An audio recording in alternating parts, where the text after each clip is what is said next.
Canada just dropped immigration changes that will completely reshape who gets accepted and who gets left behind starting December 2025. If you're even thinking about moving to Canada, this is one update you cannot afford to miss, because your entire plan might need a total reset after today. Welcome to Canada Visa. Canada has announced major immigration changes coming in December 2025 that could completely reshape who gets approved and who doesn't. Whether you're applying from abroad or already in Canada, these updates are crucial. In this video, I'll break down what's changing, why it matters, and what you need to do to stay ahead and make your Canadian immigration dream a reality. One of the biggest shifts in this new plan is the emphasis on individuals who are already living in Canada, whether as students, workers, or temporary residents of any kind. A large portion of the permanent residence spots for the next few years is being allocated to people who are already inside the country. The idea behind this is simple. People who are already in Canada have adapted, learned the system, contributed to the economy, and shown their ability to integrate. So instead of bringing in a huge number of new arrivals from overseas, Canada wants to build a smoother, faster transition path for those who are already here and proving themselves every day. But the change that everyone has been talking about the most is the shift in how express entry works starting in 2025. If you've ever researched Canadian immigration, you probably already know how critical the comprehensive ranking system has been for selecting high-ranking candidates. And for years, a job offer from a Canadian employer has been one of the most powerful boosts in the entire system. Having an approved job offer could give someone 50 or even 200 points, depending on the type of job. In many cases, those points were the difference between receiving an invitation to apply or missing out completely. But as of 2025, those extra points for arranged employment have been removed. The system no longer gives you bonus points for having a job offer, even if it has a labor market impact assessment attached to it. This decision has shocked many applicants, but there's a clear reason behind it. Over time, a lot of fraudulent practices developed around job offers, including cases where people were essentially buying fake job offers or fake LMIAs just to increase their scores. Removing these points is intended to clean up the system, eliminate loopholes, and create a fairer environment for everyone. Now, instead of relying on a job offer to push your score higher, your profile must stand strong on its own. That means your education, your language scores, your work experience, your age, and your adaptability factors are now more important than ever.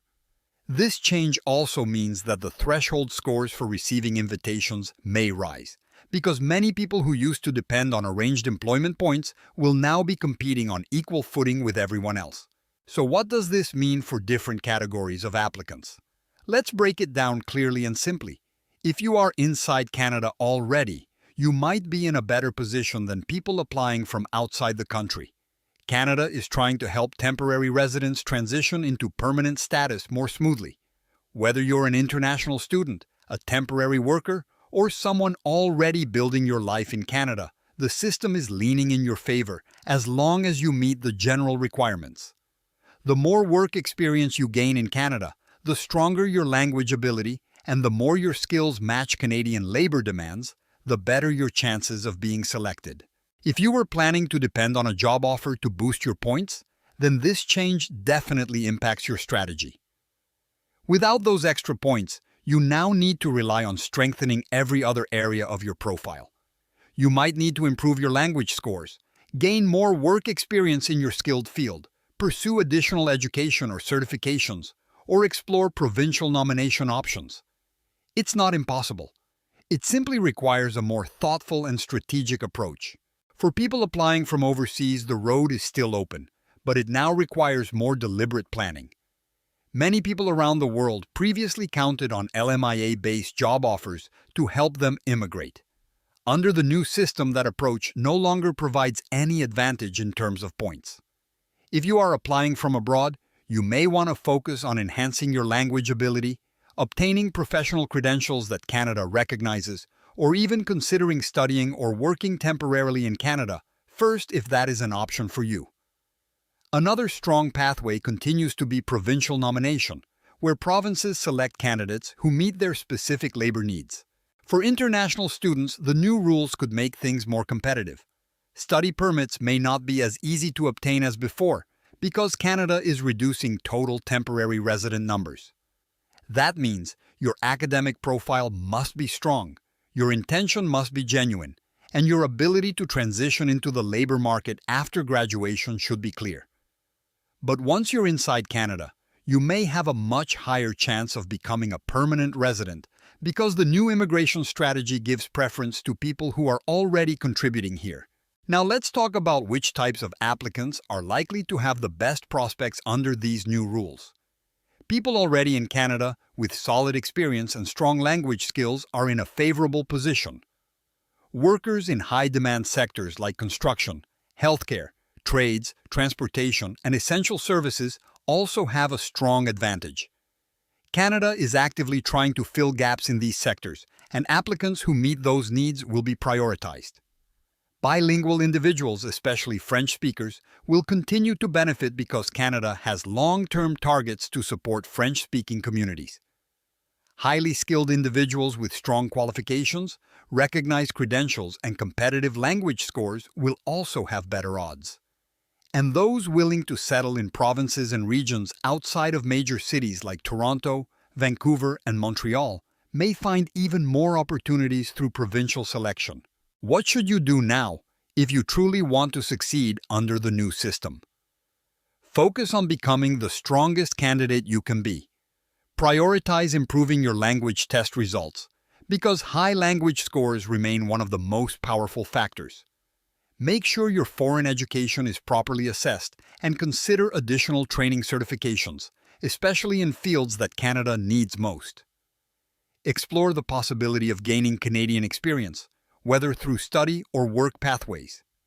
If you're already in Canada, take advantage of every opportunity to build experience in skilled occupations. If you're overseas, explore provincial pathways that align with your occupation.